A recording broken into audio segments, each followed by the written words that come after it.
All right. Hi, everyone. Welcome and thank you for joining us in our talk about wholesomeness and grief, how to make tea for cats. So, my name is Saffron Aurora, and I'm the creative director and CEO at Kitten Cup Studio here in Toronto. We'll be talking a bit about our game Pico, our cozy cat-filled tea-making simulator, and how we connect to a game that is all about connecting with others and sort of the things that we find meaningful. So today we have our writer, Steph, and our community manager, Len. If you'd like to introduce yourselves. Oh, we're just jumping right in. Cool. Hey, I'm Stephanie Cooke. I am the writer. I'm mostly known for my work on graphic novels, but it has been a true joy to get to expand on that and get involved with this truly amazing and fun game that is very much up my alley as a crazy cat lady. So Hello, I'm Len. As Saffron said, I'm the community manager at Kitten Cup Studio. I take care of the day-to-day socials, so if you've ever seen us on Twitter, you were talking to me. And today we wanted to acknowledge the Kitten Cup Studio is located in Toronto, the place where the water and the trees are standing, and is within Dish with One Spoon territory. Toronto is the lands of the Mississaugas of the Anishinaabe, the Haudenosaunee Confederacy, and the Wendat. And we also want to recognize the enduring presence of all First Nation, Métis, and Inuit. Toronto is covered by Treaty 13, signed by the Mississaugas of the Credit, and the Williamson Treaty, signed by multiple Mississaugas and Chippewa bands. Thank Awesome. you. Thank you, So Len. let's get into it. Before we really get into this discussion, let's talk about why we're talking about wholesomeness and grief and cats in the first place. So, due to the pandemic, lots of, in-person game dev events and showcases either were canceled or they had to be moved online. So this sort of shift led to more community-led online showcases, and there was this one community that started on Twitter, the Wholesome Direct community, or the Wholesome Games community, sorry. So indie game developer Matthew Taylor started curating these games that, had themes of comfort and compassion and coziness, and then this led to the first Wholesome Direct in 2020. But of course, this is Twitter, and people have things to say, specifically about wholesome sort of being used as a label or a genre in games. So my first question for this discussion is, where did wholesome get this persona of softness? And Len, why don't you start us off? So I think a lot about sort of like the concept of softness as a radical term. So like in queer theory, softness being that like you're open to and sort of like shedding off the sort of hardness that you would have accumulated from the world. So wholesomeness to me is really intrinsically linked to that idea. And I do think that that can be something that's really, really radicalizing. And when I say that, I mean that like this sort of state of the world and we're in this moment. We're always in a moment with the world that feels particularly like this, but that it's really easy to get hardened off and sort of like take those feelings and become cynical and close yourself off to things and push away a lot of the hard work of dealing with those feelings or looking at that hurt and processing it and sort of working through it.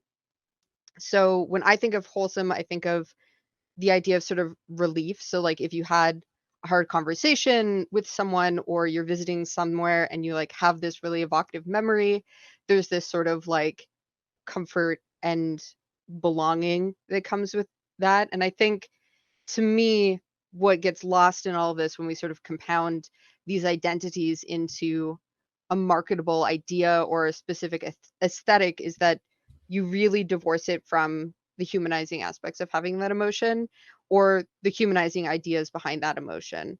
So when sort of softness is this idea of like it's a radicalizing act to reopen yourself to the world and experience those things, wholesomeness to me is sort of a radical act in this sort of reverence to a feeling or a state in which one is held by a community or you sort of have those experiences that feel like everything's sort of connected.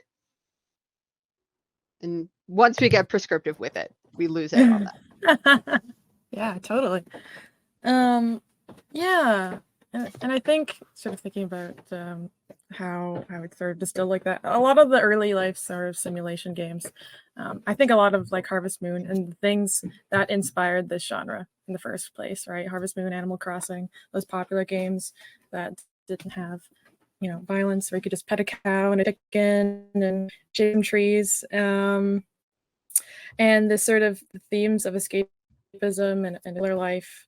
I think that people really like this game, and that, of course, that again, a lot of these things I think start with community, right? And then when things get really popular and they start to attract success, and then companies, you know, start to see this, and then they want to profit off of this, and they want to profit off of a brand, and then suddenly this thing that was held very closely by a community becomes a brand, and it's sort of distilled down into you know, a sellable thing. And I think also when a market becomes oversaturated, that audiences can have a very negative reaction to that. So suddenly wholesome, we have people will think that it's like cute aesthetics, so because that is what is being marketed by in the mainstream as well. So I don't know. It is popular, I think, to sort of hate on an individual thing and to dismiss the individual for the whole, which is a shame. And I think a lot of really good games, unfortunately, get swept under the rug because they are perceived negatively due to capitalism.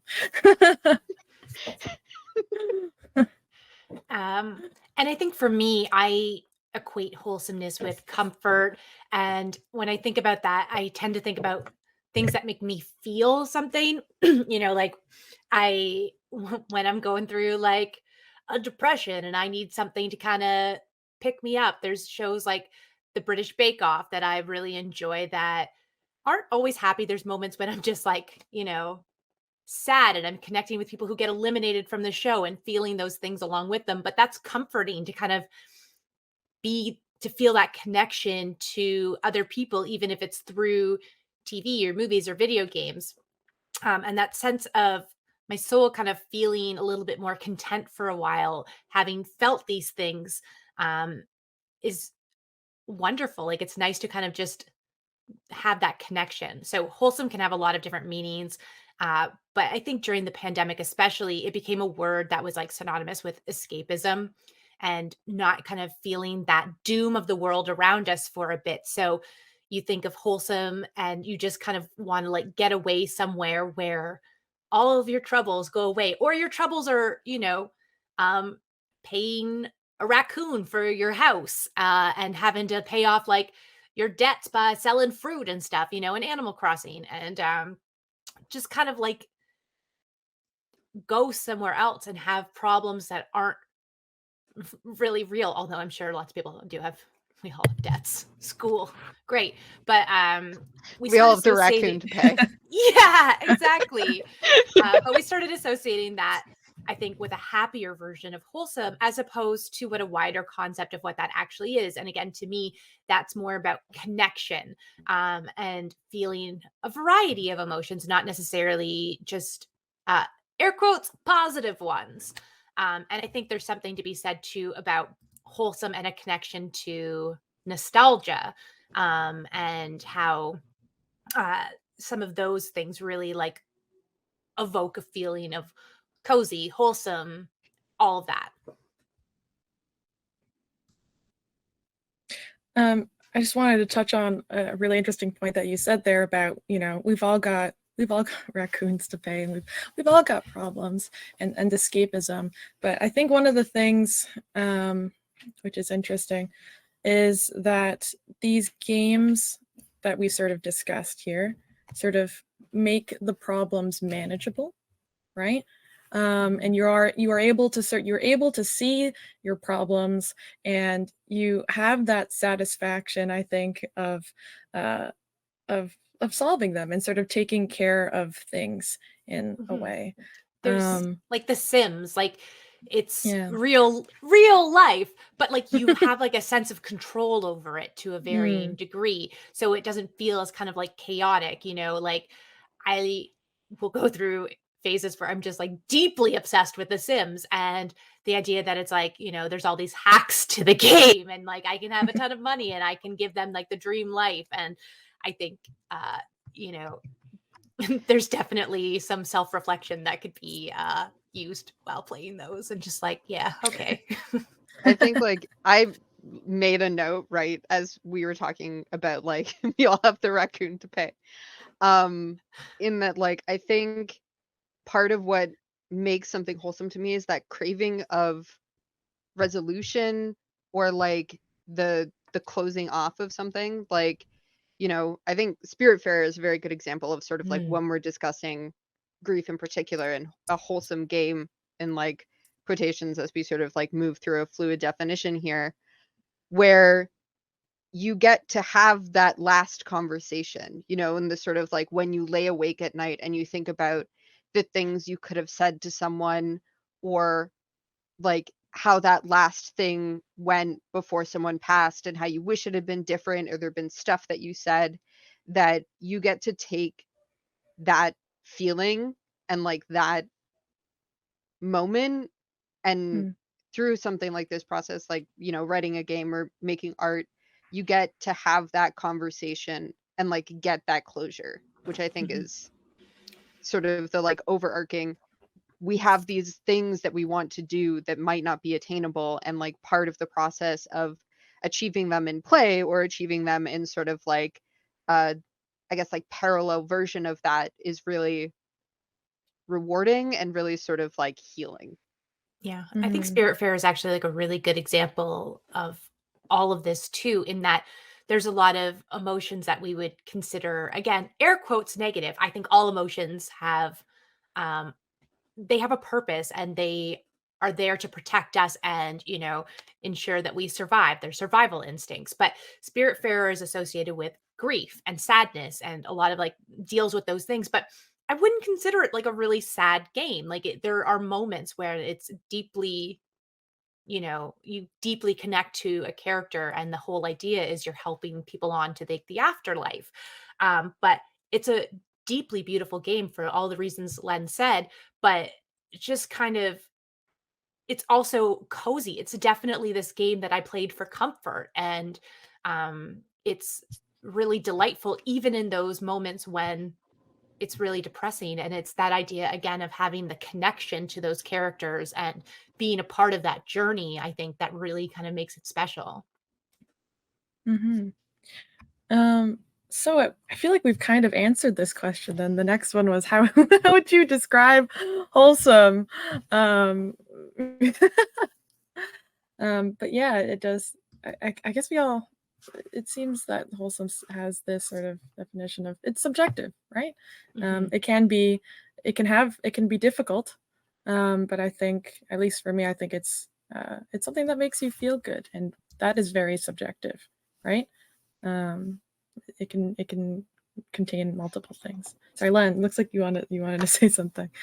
So I liked the note that I had put down under this Yeah. question, which is that wholesomeness to me feels a little bit like a trust fall. Like I don't know if anyone else as like a child had to do trust falls.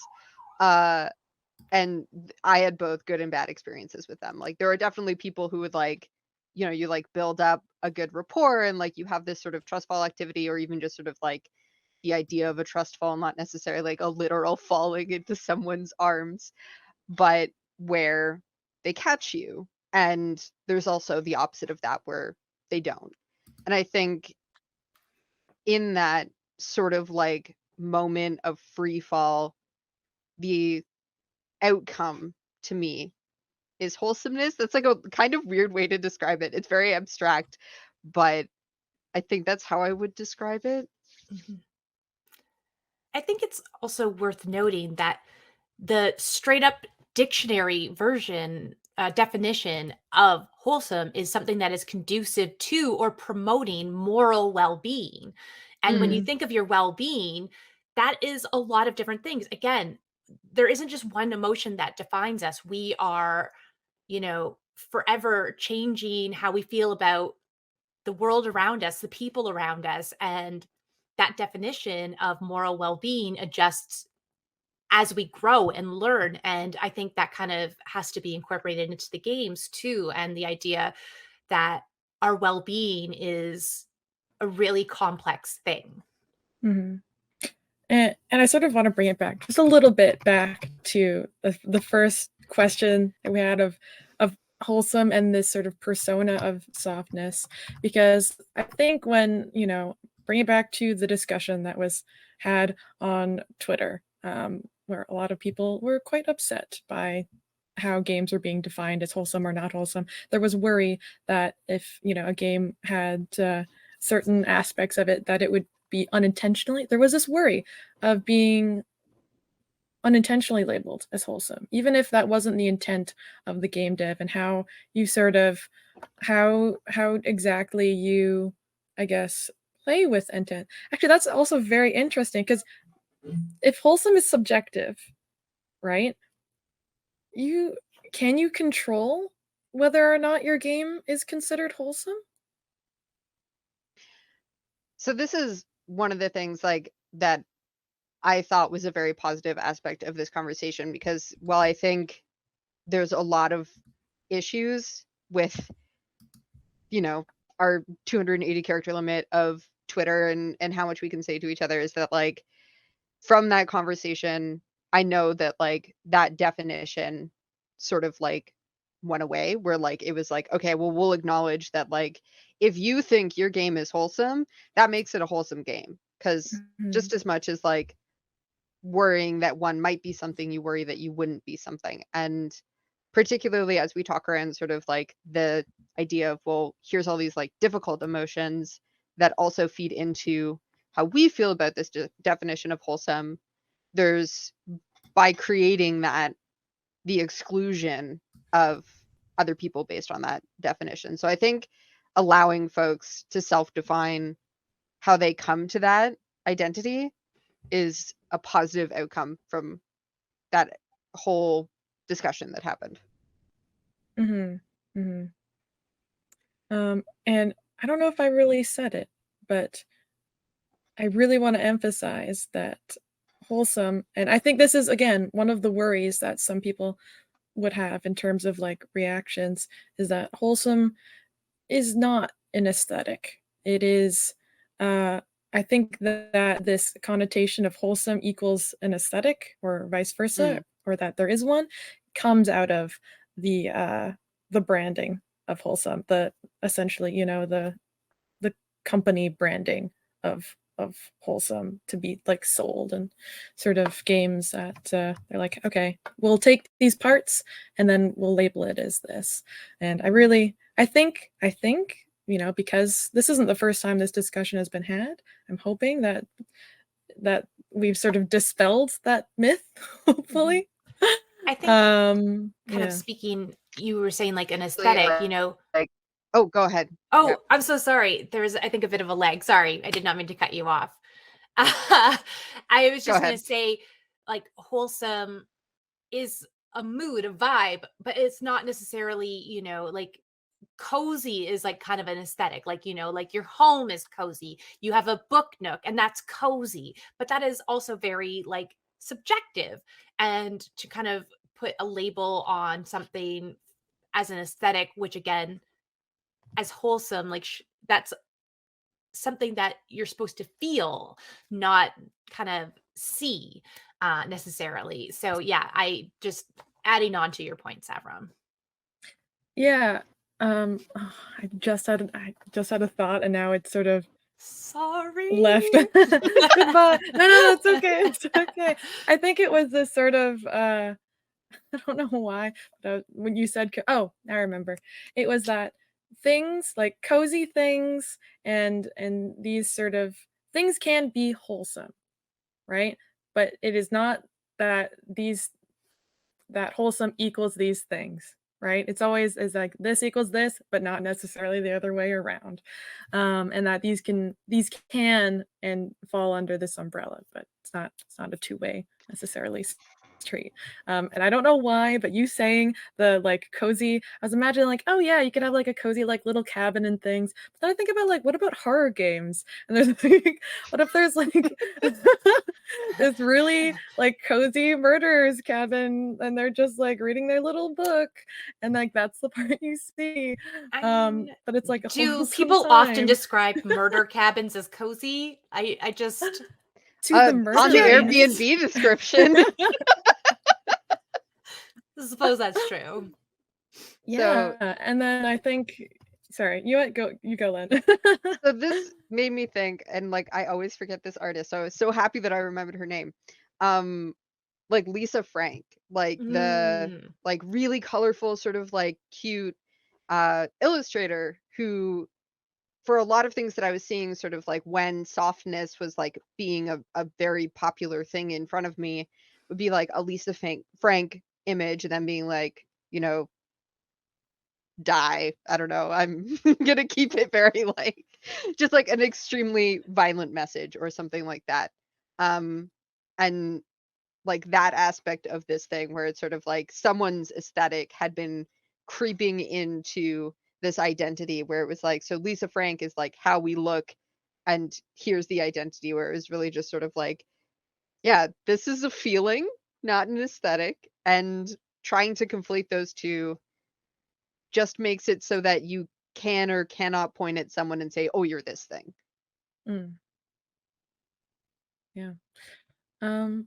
Okay, so we've touched on it a little bit, but sort of how does grief figure into wholesomeness? You know, these big feelings, which aren't necessarily like you said, Steph. I don't think feelings are necessarily positive or negative. I think they are all conductive to us. So I'm gonna go WandaVision here. But what is grief if not love persevering? I really love that line. But bring it back, to the idea that wholesomeness is rooted in these themes of promoting well-being. I think that grief and how we process grief, it involves like a great deal of self-care, and actually taking the time to take care of yourself and think about yourself and your well-being. And that when we have these sort of heavier or stronger emotions and feelings, that we try to figure out ways to process them. So whether that's through celebration of life rituals, no matter how big or small, or making a game where you serve tea to cats. So yeah, does anyone else would like to Yeah. speak to that? I mean, just adding on to what you said, grief is extremely powerful and it's something that we've all experienced in varying capacities in our life. I think it's nearly impossible to get to a certain point in existence without experiencing it in some ways. Maybe someone close to you didn't pass, but maybe a pet that you were deeply like loved and connected with passed away. And we don't necessarily want to experience grief. We don't want these things to happen. But when we incorporate them into something like a wholesome game, we're helping to normalize those feelings and tell people that what they're experiencing is valid and that we all process things in different ways. Um, I think it's important for people to understand that this, yeah, like Saffron said, that these are feelings of love and grief is an expression of us mourning someone or something that we've lost that is very dear to us. And we all kind of have to work through those feelings to kind of get through to the other side. And when you lose someone in a really big way, that hole never really fills. There's always kind of a gap in our lives where whatever that was is, and we learn to exist around that grief. Um, but yeah, showing grief under the wholesome umbrella as opposed to something we're strictly meant to dread is really important. And helping people to understand that, I think, is something that we should all kind of strive to do as creatives in some form or another. And not just with grief, but with, you know, all these complex emotions. And yeah. So I think about when I experience grief, I often think of it as sort of like a wandering feeling. And I had someone describe this to me, and I thought it was a really good metaphor for grief. So I'm going to share it with everyone. And so grief is sort of like a box with a button in it. And so when something happens, there's a ball bouncing around the box, and the ball is huge. So it's hitting that button all the time. And that feeling is overwhelming and it's constant and it's always as painful as it's ever been every time. But over, you know, the course of healing or time, that ball gets smaller and it hits that button less often. But the hurt never really stops being there. Like you can be, you'll go somewhere and like it'll strike you, or you hear a song or something and like you start to cry because it all comes back at once. But over time we sort of just have a smaller and smaller ball. And so I think to me, the like dragging out of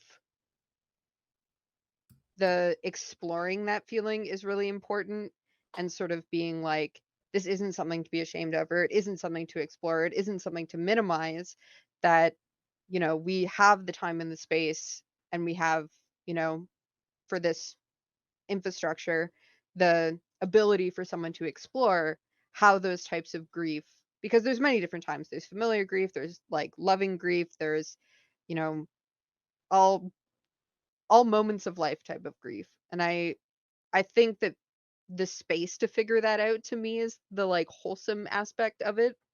So Yeah. I and also so grief figures into our game as well. Um, the premise of the game is essentially that you're coming to this town, like most of these life sims that feature a farm where, it's usually something like your grandpa has passed away, or someone has passed away, and you are coming here to fill that space. And for the most part, I think with these games, with the exception perhaps of Harvest Moon for the N64, the GameCube, a wonderful life. whichever A Wonderful Life where a lot of stuff happens. Um, Grief isn't part of that game, you know, despite someone being gone. They're never talked about. And it's more of just like a plot device, I think, this person not being here. And that game revolves around you, where you make lots of money and make everything good and everyone love you.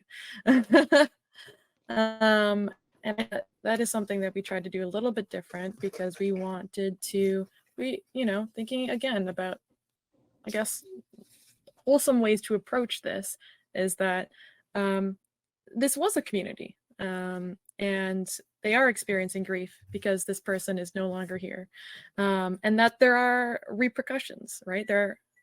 You can feel throughout the town the loss of this person, and it is talked about. Um, I don't know. I really enjoy that because when I think about grief, even in other games, like I can't, maybe with the exception, obviously, of Spirit Fair, because that is heavily what that's about. I feel like, I don't know.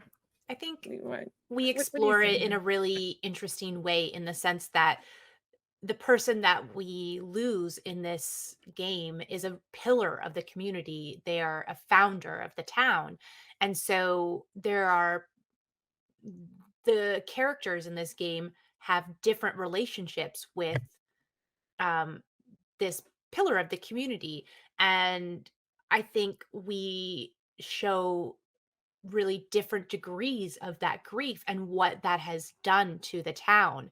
There's some people who are very, very close to this person, not just as a part of the community, but they knew her before this. They were a part of their lives. They're related.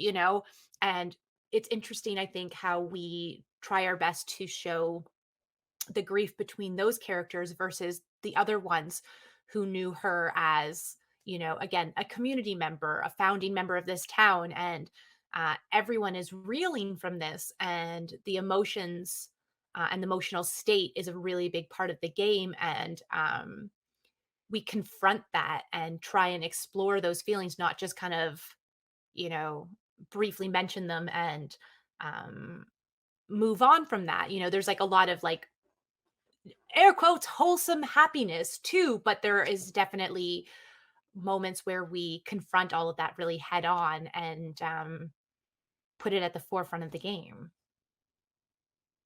I think one of the most important aspects of the framing to me is that like you're not in a position where like this is your grandfather or like your dad, where there's not a constructive narrative that you as a player are sort of inserted into where it's like, oh, well, like, don't you remember grandpa emailing you all of these pictures about his farm? I don't know.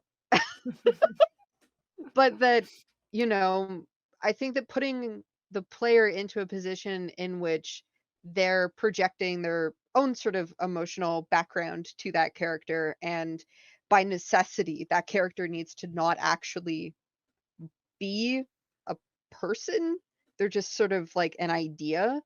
Um, really sort of washes out the aspect of like, what does it mean to come back to a place that your family is from and pour your life into, you know, building the farm again, or like, making friends with these people that have known someone that for their entire lives. And I think by moving that expectation away from how we explore the character and like the player's relationship to the town to other places allows for a really sort of like deeper story and relationship and exploration of what is, extremely complex and messy feelings that come out of being someone who is put into a position where there's expectations of you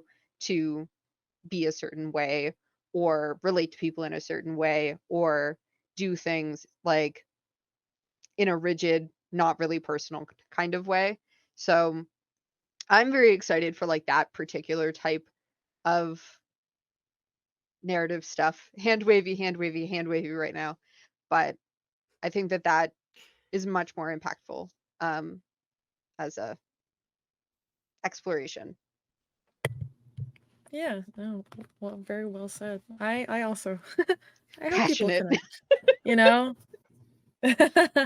Um, yeah, because I don't know, I was thinking a lot about, a bit about, rituals, right? So, tea making, I feel like, is a ritual, and for a very long time when we were designing this game, we treated it sort of as such, because when you are doing a ritual, you are in a very certain sort of headspace. I think personally, like when I make tea, I feel very calm. um, but when you make tea for someone else, you're being considerate of them and you're thinking about them and you're connecting with them.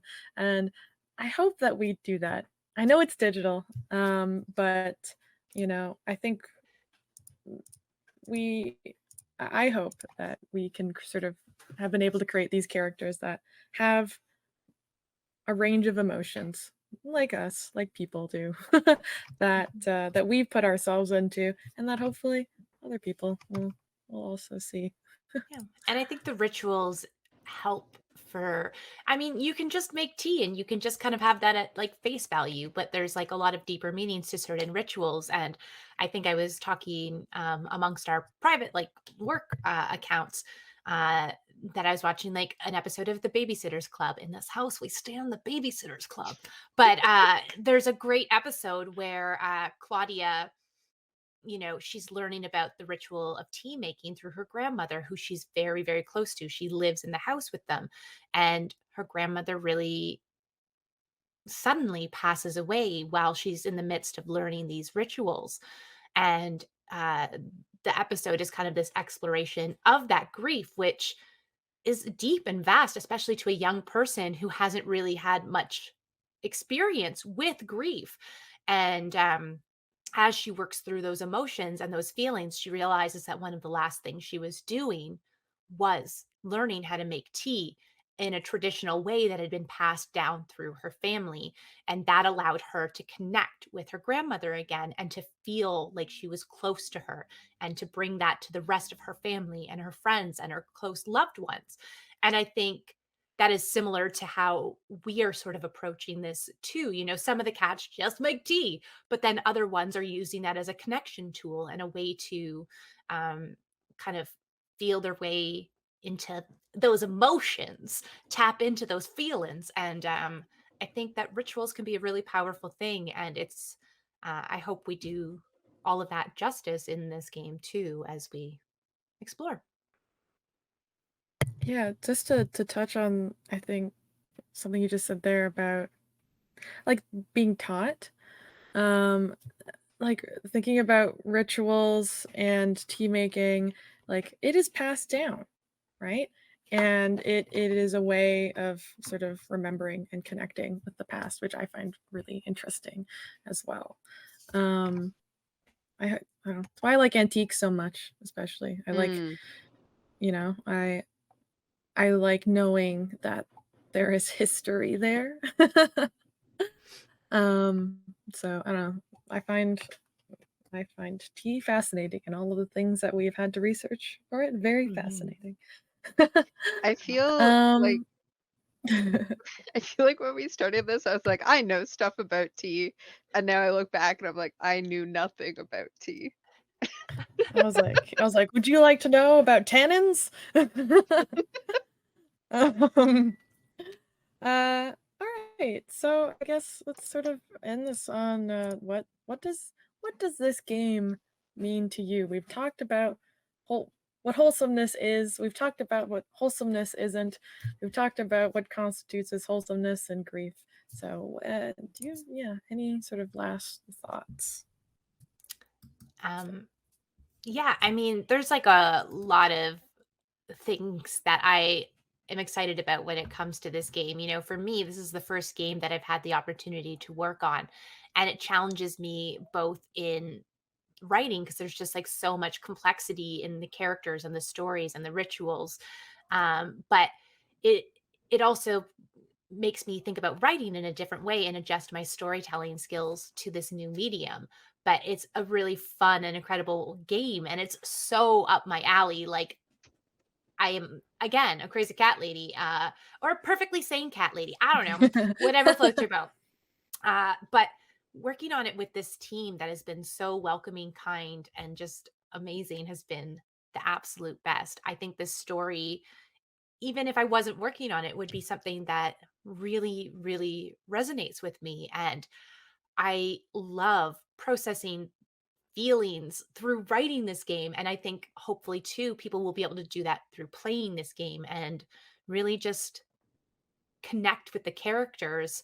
And again, this has just been an amazing challenge. And I really hope people play it and enjoy playing it as much as I've enjoyed working on it. Yes, well, this project is definitely better for having you on. So thank Yeah. you for coming and sharing all of your cat puns. Has Yeah. been very good. They have I've said been perfect. Uh, oh. Yeah, I've gotta said no sneak them puns in in there. this entire panel, which is I very know. deceiving to me as a Yeah. human. So Gotta save them for the game. gotta save him for the game. Make a stockpile of puns. I legitimately, I'm not even kidding, I'm not even kidding, have an entire, like, Word doc of, like, things to use for this game, just, like, things I can casually insert into various dialogue and such, so Yeah. So for me, I have worn a lot of hats throughout this project, throughout all of the development. And I think like it's a very special period of growth. Like Saffron and I have known each other for many, many years now. And so like watching the project go from Saffron metaphorically bursting in a door and saying, I had a thought while making a cup of tea, to, like where we are now, where there's what, 6 people working on the game? Six, Um, seven? I don't know. We've got a few, yeah, yeah. which is an amazing thing to think about really to me. And I think that's really fascinating and special. Yeah, this studio would not exist without this game. In fact, you might even say that this studio was made for this game to make this game. So it definitely means a lot to me. I think this game means it's a weird dream, honestly. I thought I would be, I don't know, working, not to say, I thought I'd be somewhere else. And then I made a studio, and here I am making a game about tea and cats. And I don't have to worry about whether or not, like, I've been, we've been very fortunate, I think. We've not having to worry about whether or not this it was like, "Oh, no, will it be super popular? There's no killing in it, or there's no, I don't know, whatever the mainstream AAA games, whatever they are." No, just get to think about all of the things that are important and mean something to me and just put it in a game. Like, that's kind of the dream, I think. And yeah, taking all of your inspirations and I don't know, who would've look at us, look at us. Who would have thought? Heck, yes. Cat I'm cat really glad appearance. that this game is getting made. It's been a Me long time too. coming. So It has. It's been quite a while, and you know what? Hopefully, next year, 2023, look forwards to it. I feel like it's a good opportunity to start plugging it now. You can wishlist Pico on Steam, and you can follow us on Twitter at Kitten Cup Studio, or you can go to our website and you can sign up for our email list, where Len will write beautiful newsletters to you. you can you can follow more of our progress there as well. Yeah, and I think that's about it. This game means a lot, and I'm so glad that we all get. I love working with all of you. So I I'm want to really say a happy. big thanks to everyone. Thanks folks for coming to this panel in which we talked about grief and cats. And thanks you two for always being open to having these conversations. We've had a really long list of strange questions we've asked each other about the game world, and it's nice to see some of that work out in the wild. So Yeah, I'm excited to keep asking more weird questions. I'm excited for this to come out. Yeah. Oh, And she's as so we can cute. see, this is a regular occurrence at all of our meetings. Somebody really aggressively is like, I don't know if you just need a little model for the game, I'm here. She's just casually putting it out there that she is here for all of your needs. Wish I could just reach in there and have a little scritch. Yeah. She loves the little ear paw. So yeah. Keely Yeah. endorses this game. A cat endorsed. It's 10 out of 10 doctors recommend this. 1 out of 1 cats recommend Pico. Uh, um, Also, do either of you have anything else to plug? I know we've plugged Kitten Cup Studio, and we've plugged Pico. Follow wishlist our game on Steam. Follow us on Twitter. like, Like, comment, comment, subscribe. subscribe. Yeah. Um, You have a book coming out, Steph, or is it yeah. just came out? I also write graphic novels. I had a book called Oh My Gods 2 just come out. I'm terminally online if you want to find out more about that. My username is at Hello Cookie. So that's where you can find me and learn about other stuff and also more cat content. Always cat content. Very good. Can't get Uh, enough of cat content. I moonlight as a whole other person who's not a community manager for Kitten Cup Studio as the executive director of Hand Eye Society, and we currently have a call for submissions for a festival open called Superfest.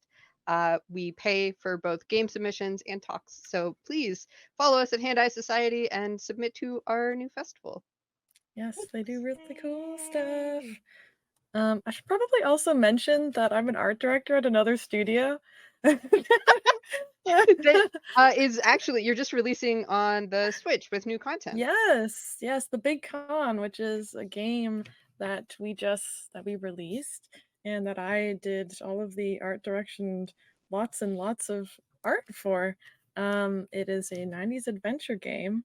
If you love being a con artist, conning your way through the 90s to save your family video store, the big grift, the grift of the year edition, sorry, is coming out on Switch, and super excited. It's got a bunch of new content. It's very colorful. If you like colorful games, then hopefully you'll like Pico too. And yeah, so check that out as well. Those are my jobs. Those are my Everyone jobs, at Kid and Cup everybody. Studio, multiple jobs. Multiple jobs, multiple hats. But only one cat, because I'm allergic. And only one cat. Wait, really? How did I not know this? Yeah. But good times. All right, I guess that's the end of our talk. So thank you so much, everybody, for joining us. Wish us Pico and Steve. Thank you. Bye.